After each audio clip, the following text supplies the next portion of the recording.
sampaikan karena beliau orang yang alim gitu. Beliau pernah menuntut ilmu berpuluh-puluh tahun. Beliau juga keilmuannya diakui. Saya adalah orang yang mengutip saja pendapat-pendapat orang yang pernah menyusuri jalan seperti itu dan orang yang akhirnya meraih tempat atau martabat sebagaimana yang diinginkan. Kata beliau, karena kitab ini isinya berupa nazam itu semacam puisi atau syair dan juga berupa doa. Jadi kitab kecil. Salah satu kutipan dari nazam atau puisi beliau yang paling terkenal yang menjadi syarat seseorang untuk menuntut ilmu itu kata-kata ini terkenal, jadi orang bisa banyak hafal. Akhi, lan tanalal ilma illa bisittatin. Saudaraku, ilmu itu tidak bisa dicapai, tidak bisa diraih kecuali dengan 6 perkara. Seunabbiuka an tafsilih, aku akan menjelaskan secara detail 6 perkara itu. Dibayanin dengan sejelas-jelasnya. Yang pertama dzakaun. Yang kedua wahirsun.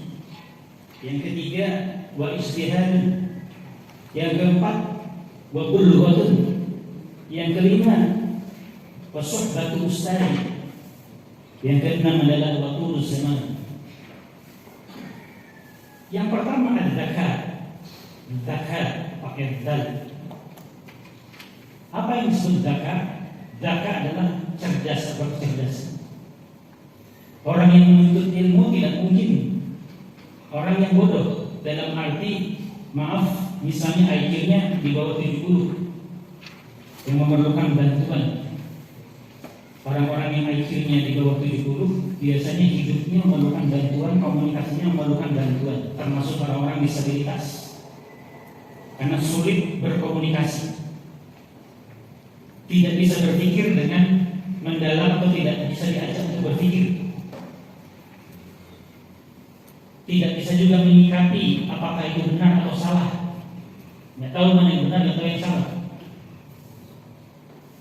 Kadang-kadang tidak bisa juga untuk diajak untuk membaca. Jadi orang-orang yang tidak memiliki kecerdasan atau IQ-nya itu taruhlah di bawah 70 atau di bawah 80, jadi dianggap abnormal. Untuk menuntut ilmu, orang perlu kecerdasan. Allah Subhanahu wa Ta'ala memberikan kepada kita, pada manusia normal ini, akal yang sempurna. Rata-rata 95% mungkin manusia di dunia ini normal, akalnya normal. Sisanya yang lain ada yang di atas normal, ada yang di bawah normal. Nah, orang-orang yang dianugerahi dengan akal yang normal, pemberian Allah Subhanahu wa Ta'ala itu bisa digunakan untuk mengolah berbagai informasi yang bisa diterima oleh kita dari mata kita, melalui panca indera kita, atau telinga kita, atau rasa atau sentuhan kulit kita. Karena orang buta kan dari mana dia bisa lihat? Dari sentuhan, membaca huruf Braille dengan sentuhan. Lalu diolah di dalam otak atau kepalanya sehingga dia bisa mendapatkan informasi atau bisa memahami sesuatu. Jadi syarat utama yang pertama adalah kecerdasan. Tidak ada orang yang alim, orang yang faqih, atau seorang mufti yang bodoh. Harus cerdas. Zakat. Kita saja kalau mau masuk perguruan tinggi atau waktu SMA dulu, itu ada passing grade. Passing grade. Yang dimaksud passing grade adalah batas. Kalau ujian atau ulangan kita nilai-nilainya itu berada di atas passing grade, berarti kita normal atau melewati batas minimal kita untuk bisa lolos, bisa lulus. Itu passing grade. Ketika kita masuk perguruan tinggi juga ada nilai tertentu. Dengan berbagai tes atau ujian, ada nilai minimal yang harus dilewati. Karena dianggap orang-orang yang akan mengikuti pendidikan di S1 itu memerlukan kecerdasan yang cukup. Kalau dia bodoh, maka tidak layak dia mengikuti dia harus diarahkan kepada proses lain yang lebih disukai atau cocok baginya, bukan berarti dibuang. Jadi tidak cocok untuk ilmu tertentu.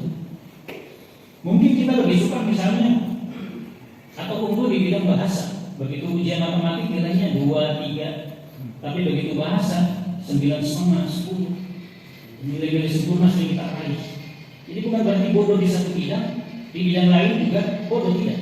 Yang saya maksudkan di sini, orang yang ingin menjadi penuntut ilmu atau orang yang alim itu berbeda dengan orang yang terampil.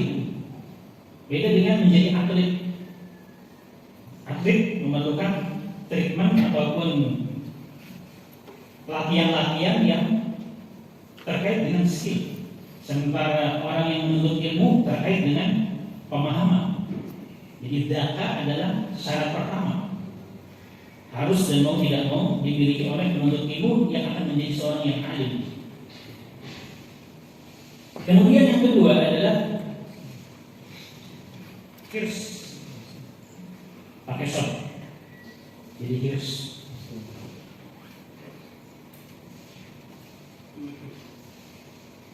Artinya adalah dalam bahasa Arab al-hirsu itu artinya dawam, terus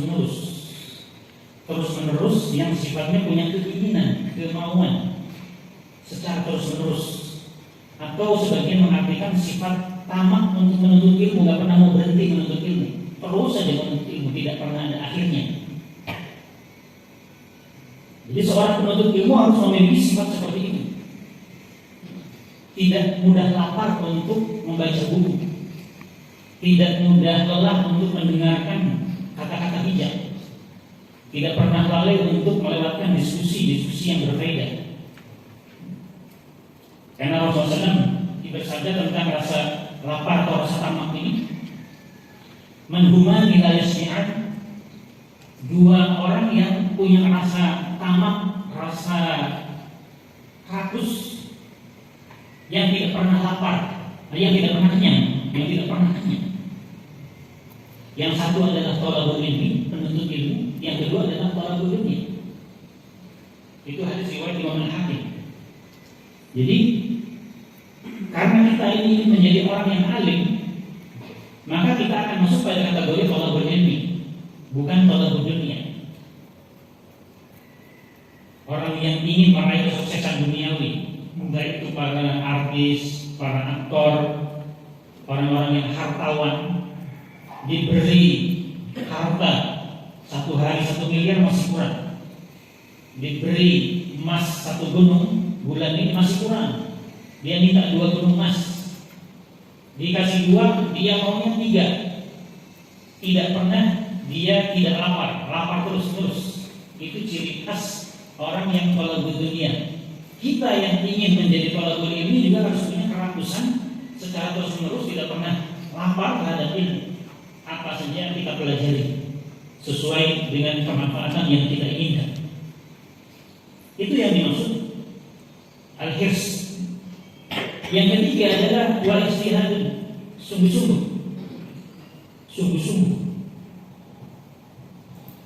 Jadi kalau kita masih separuh-separuh niatnya untuk menuntut ilmu, lebih baik kita pulang. Sayang nanti di tengah jalan tidak akan lanjut.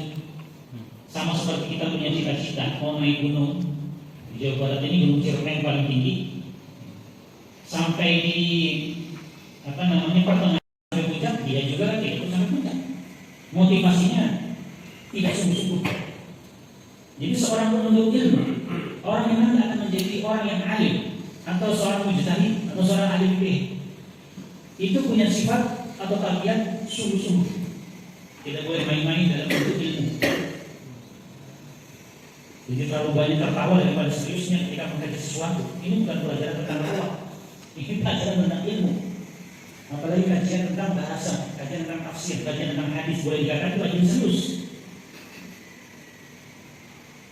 Jadi ciri khas kesungguhan itu menjadi karakter yang mau tidak mau harus kita miliki. Yang keempat adalah bulghah. Bulghah artinya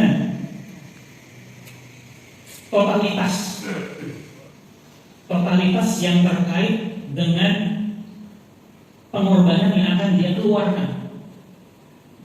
entah mungkin biaya. Zaman sekarang ini orang mau jadi dokter, mau jadi spesialis, tidak murah.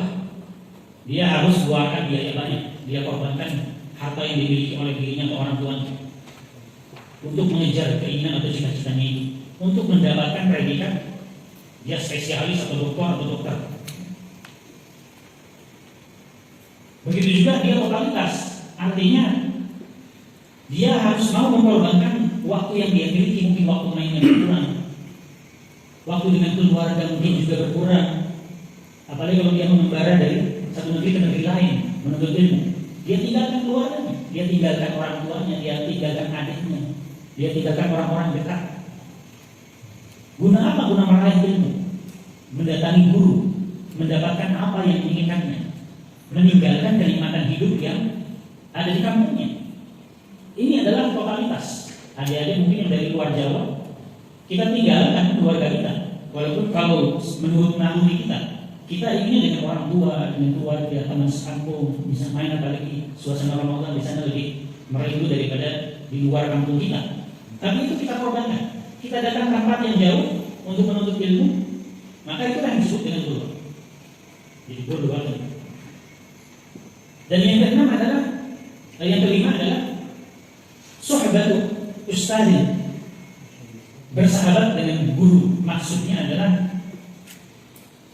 dekat atau mendatangi guru-guru yang memiliki ilmu,